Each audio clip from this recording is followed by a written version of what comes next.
Okay, so while we are waiting for the pasta, let's also make a little bit of tomato sauce for the pasta.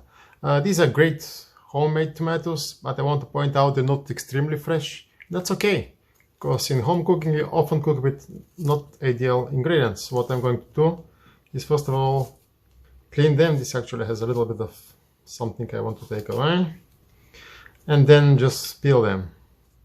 And actually, to be fair, sometimes when they're overripe, actually they're even better. So I don't mind a little bit of defects I have to cut away. I think that's quite fine. So I'll just first remove the skin and put it here directly in the pan. This one actually is quite nice. There's nothing wrong with this one, but yeah,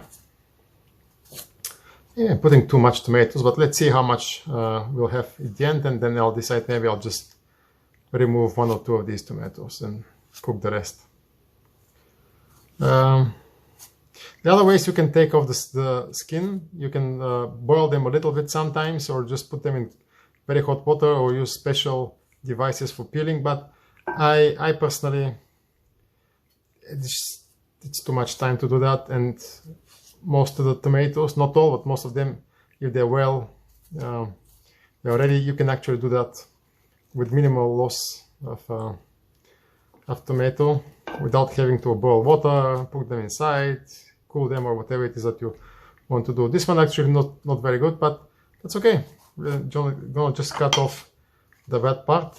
There is something more here. Actually, there is way more than I thought, but hey, this end thing is actually fine at the end. So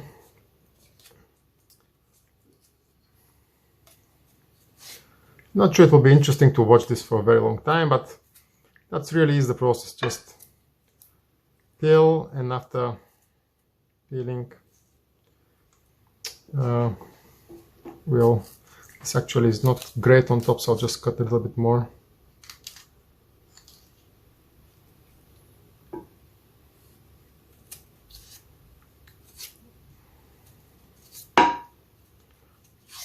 Overall, these are great tomatoes. It's just they're not so fresh. You know what? That's fine. Anyway, I don't think I should spend more time in front of the camera doing that, and I'll continue when things are done.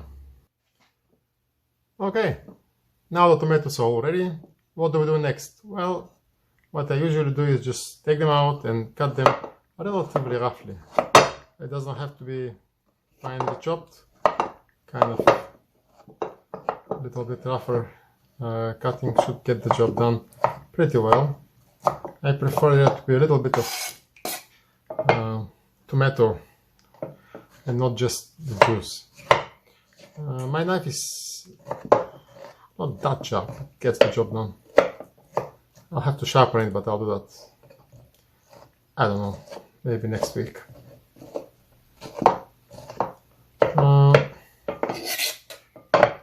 Once we do that, the only thing remaining is cooking it.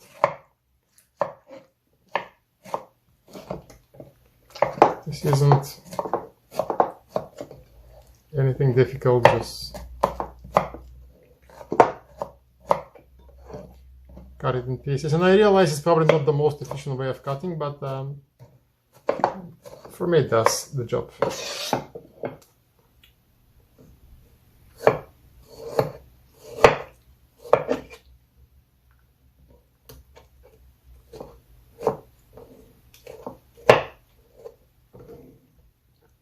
As you can see, the tomatoes are quite ripe, which is great. And that's one of the advantages of using tomatoes, which are perhaps not perfect, almost getting bad, but they tend to be quite ripe when that happens, so that's nice.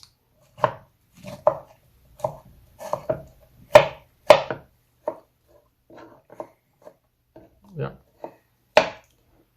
You can't really see that, but they taste quite nice. Sorry, they smell quite nice. I like the smell of tomatoes.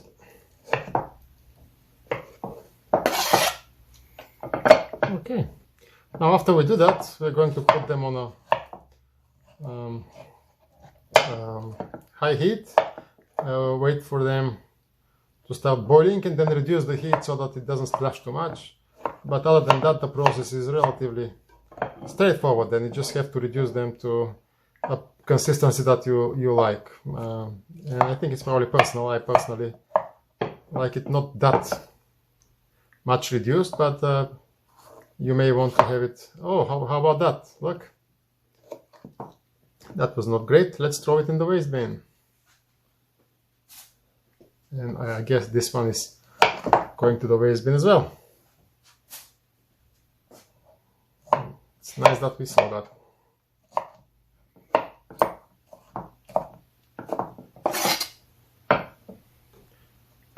Yeah.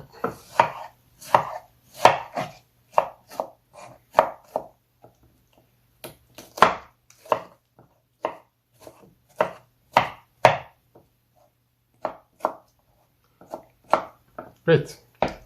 Now that we have this ready, I'll just put it here and then start the cooking process.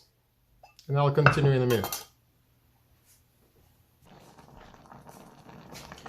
Well, my tomatoes now have started boiling. I'm going to leave them to cook for, I'm not sure, maybe 25 to 30 minutes. Not that high heat, but also not low one. I'm going to put a little bit of salt because I think it's good to cook with a little bit of salt in this case. But you may also put it later. Actually, you usually put it later, but just because I'm shooting this video, I decided to put it earlier. I'm going to leave it like that for some time, and then I'm going to show you the end result when everything is cooked. Okay, so I think this is okay. So I think this is well done for my taste. I'm going to put a little bit of olive oil at the end to cook maybe for 30 seconds. Actually, a little bit more than that. I'll put a little bit more salt just to make it a little bit more salty as well. And that should be it.